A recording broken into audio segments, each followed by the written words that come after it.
Hi guys, मैं आपका दोस्त सुहेल अंसारी अपने नए ब्लॉग के साथ। उम्मीद करता हूँ कि आप सब खैरियत से होंगे। और हमारा ब्लॉग शुरू होता है। हम पाक से दिल्ली जा रहे थे एयरपोर्ट। दिल्ली में रफ़ी के भाई फ़ारूक और उनके दोस्त फुरकान, ये दोनों उम्रा करने गए थे सऊदी अरब। वो वहाँ से वापसी आ रहे थे, हम उनको लेने जा रहे थे। एयरपोर्ट जाने से पहले हमने शिवा ढाबा हापुड़ में अपनी गाड़ी रोकी और वहाँ कुछ हल्का फुल्का नाश्ता करा सभी दोस्तों ने, और थोड़े फ़ोटो लिए और रील भी बनाई।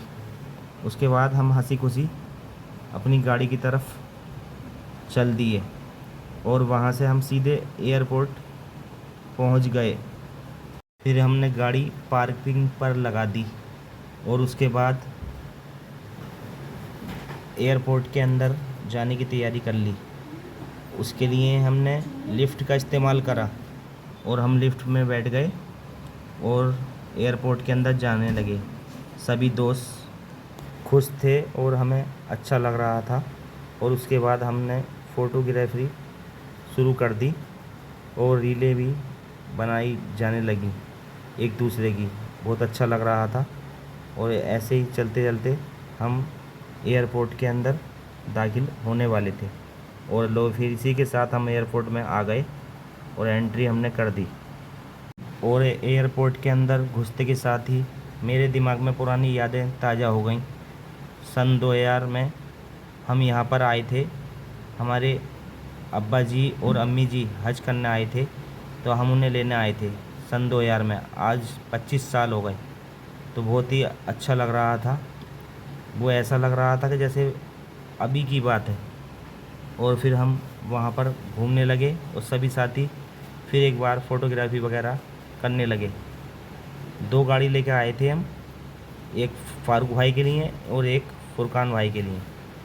तो हमारे साथ 7-8 सदस्य थे। सब सब घूम रहे थे। बहुत अच्छा लग रहा था सबको, बहुत ही मज़ा आ रहा था। और मेरी भी फ़ोटोग्राफी होने लगी, रील बनने लगी, क्योंकि बहुत दिन के बाद आए थे ना, तो बहुत अच्छा लग रहा था और बहुत ही मज़ा आ रहा था। और दिमाग में हमारे यही चल रहा था कि कब वो लोग आएँ जल्दी से अंदर से बाहर को और हम उन्हें देखें, उनका स्वागत करें, क्योंकि ये हमारे लिए बहुत ही खुशी की बात थी। कम से कम 20 दिन के बाद वो आ रहे थे और बहुत ही अच्छी जगह से आ रहे थे। इंतज़ार करते करते ऐसा नहीं था कि हम थक रहे थे, हमें अच्छा लग रहा था, मगर फिर भी दिल में यही थी कि जल्दी से वो लोग आ जाएं और हम उनसे गले मिलें और उनको गुलाबों के हार पहनाएं जो हम अपने साथ लेके गए थे। जो हमारे पास पीली थैली आप देख रहे हो, उसके अंदर हैं गुलाब हमारे। जिस तरह हम गए थे वहाँ पर एयरपोर्ट पर, उसी तरीके से और भी वहाँ पर बहुत जने गए थे जिनके घर वाले उम्रा करने गए थे। वो लोग भी हमारे साथ ही इंतज़ार कर रहे थे। सब गेट की तरफ देख रहे थे कि कब आएंगे कब आएंगे। और फिर ऐसे सोचते सोचते हमारी इंतज़ार की घड़ियाँ समाप्त हो गईं और हमने अचानक देखा कि वो गेट पर से आ रहे हैं और हमें बहुत अच्छा लगा। उम्रा मुबारक हो फ़ारूक साहब और फुरकान साहब। हम लोग को वो दिखाई दे गए और हमें बहुत अच्छा लग रहा था। फिर हम उनकी तरफ को दौड़ पड़े और वो हमें देख रहे थे कि कहाँ हैं हमें साथी हमारे जो लेने आए हैं हमें। और फिर उनका हमने स्वागत करा गुलाबों के फूलों से। और वो दोनों भी हमें देख के इतने खुश हो गए कि ऐसा लग ही नहीं रहा था कि वो सफ़र करके आ रहे हैं और थक के आ रहे हैं, ऐसा कुछ नहीं था। उनके चेहरे बिल्कुल ऐसे बेहतरीन, अच्छे, एकदम बढ़िया। और फिर उसी के साथ हमने उन दोनों का सामान 2 टिलोरी में रख लिया और उसमें रफ़ी और इरफान टिलोरी लेके चल पड़े और गाना गा रहे थे, सारी दुनिया का बोझ हम उठाते चले। फिर उसके बाद हम पार्किंग की तरफ गए एयरपोर्ट की। वहाँ से अपनी कारें हमने ली और फिर हम पाक बड़े की तरफ रवाना हो गए। अब पूरा दिन थकने के बाद हमें भूख भी लगने लगी थी, तो हमने उनसे कहा कि आप लोग कहीं ढाबे पर गाड़ी रुकवा लें, बड़ी मेहरबानी होगी आपकी।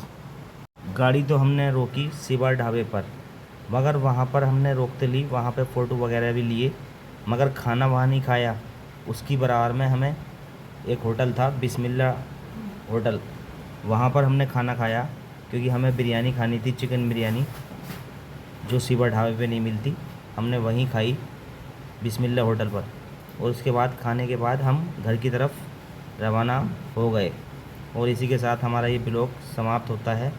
आपका अपना सुहेल अंसारी। दुआओं में याद रखना और सभी के लिए दुआ करना कि अल्लाह ताला सबको उम्रा की ज़ियारत करवाए। अस्सलाम वालेकुम।